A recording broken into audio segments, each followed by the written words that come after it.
spectacle, les filmer, interviewer les artistes. Pour cette 16e saison du festival Jeune Public des Arts Vivants, La Marelle. Nous réalisons tous les jours Des reportages sur l'actualité du festival, ses coulisses, ses acteurs. Zoom sur le sujet du jour.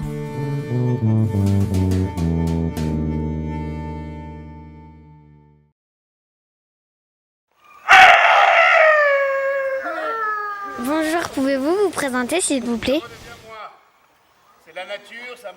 Eh bien bonjour à vous, moi je m'appelle Reynald Fleury, donc je suis comédien du spectacle Wanted avec François Levé qui joue l'autre personnage et on vient de Chaumont en Haute-Marne et la compagnie s'appelle Méli Mélo Fabrique. Comment vous êtes-vous rencontrés ? Alors comment on s'est rencontrés avec François, ça fait déjà quelques années, en fait c'est ma compagne qui est comédienne aussi, qui travaillait déjà avec lui. Et on s'est rencontrés comme ça sur un de ses spectacles que j'étais voir.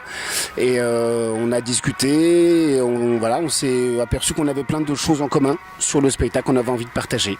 Et donc il m'a proposé de jouer dans Wanted, qu'il a écrit, c'est lui qui a écrit la pièce. Et donc on a vraiment conçu le spectacle autour de nos deux personnages. Qui a imaginé les costumes et la moto ?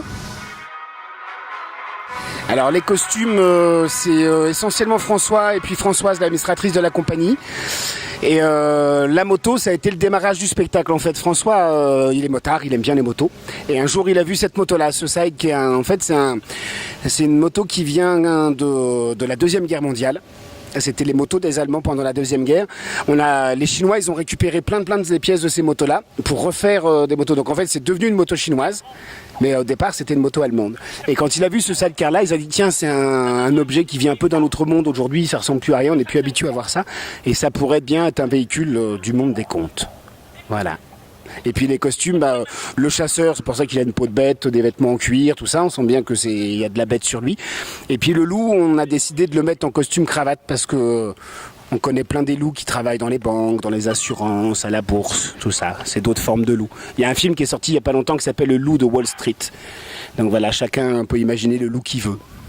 Depuis combien de temps jouez-vous ce spectacle ? Alors ce spectacle-là, on l'a sorti il y a 3 ans maintenant, je crois. Mais comme c'est un spectacle qui se joue dehors, on le joue que l'été. Enfin, qu'en printemps et en été. Donc cette année, par exemple, on ne l'a pas beaucoup joué. Parce qu'on devait jouer plein de fois au mois de juin et puis on a annulé plein de dates à cause de la pluie. Donc alors des fois, on le joue même s'il pleut un peu. Quand il y a des grands préaux comme ici, on peut s'abriter sous le préau. On peut jouer sous le préau. Mais sinon, voilà, on le joue essentiellement printemps-été. Donc on fait des courtes saisons dans l'année. Voilà, mais c'est vraiment un spectacle qu'on a conçu pour les cours d'école. Parce que quand on s'est dit, tiens, où est-ce qu'on pourrait donner rendez-vous au loup pour qu'il repart dans le monde des contes, on s'est dit, mince, si on lui donnait rendez-vous dans une cour d'école, peut-être ça pourrait être un peu bizarre pour le loup de se retrouver là avec plein d'enfants à bouffer autour de lui. Quel message voulez-vous faire passer dans ce spectacle ?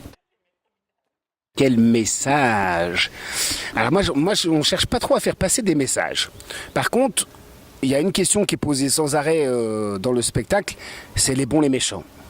C'est qui les bons, c'est qui les méchants, c'est qui les gentils.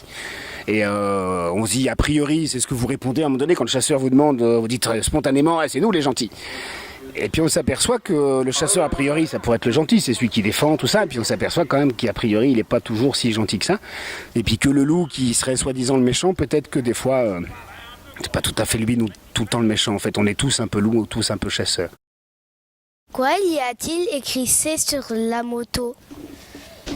Alors pourquoi y a-t-il écrit C sur la moto ? Alors c'est pas que un C, en fait, il y a tout un sigle autour du C. Il y a 2 M qui sont chevêtrés l'un sur l'autre. Ça fait un logo du MMC. Et le MMC, c'est quoi ? C'est le monde merveilleux des contes. Voilà, c'est le MMC, c'est notre sigle à nous. Ça vient de là-bas. Comment avez-vous connu le festival de la Marelle et est-ce que vous êtes content d'y participer ? Alors, comment on a connu ? Moi, je l'ai connu hier en arrivant, parce que je ne le connaissais pas. Et en fait, c'est le travail de la compagnie, de Françoise, qui travaille avec nous, qui prend des contacts un peu partout pour pouvoir faire tourner les spectacles. Et elle m'a dit que ça faisait longtemps qu'elle avait envie qu'on passe à la Marelle. Et effectivement, ça a pu se faire cette année. Et moi, j'avoue, quand on est arrivé au parc hier, on a été très enthousiaste de l'ambiance qu'il y avait dans ce parc, de toutes ces familles mélangées, que ça pouvait jouer ensemble, danser ensemble, toutes les générations confondues. Ça, c'est un truc qui nous parle beaucoup. Donc, c'était plutôt très, très agréable de voir ça. Donc apparemment, ça a l'air d'être un très très chouette festival, qui donne envie en tout cas.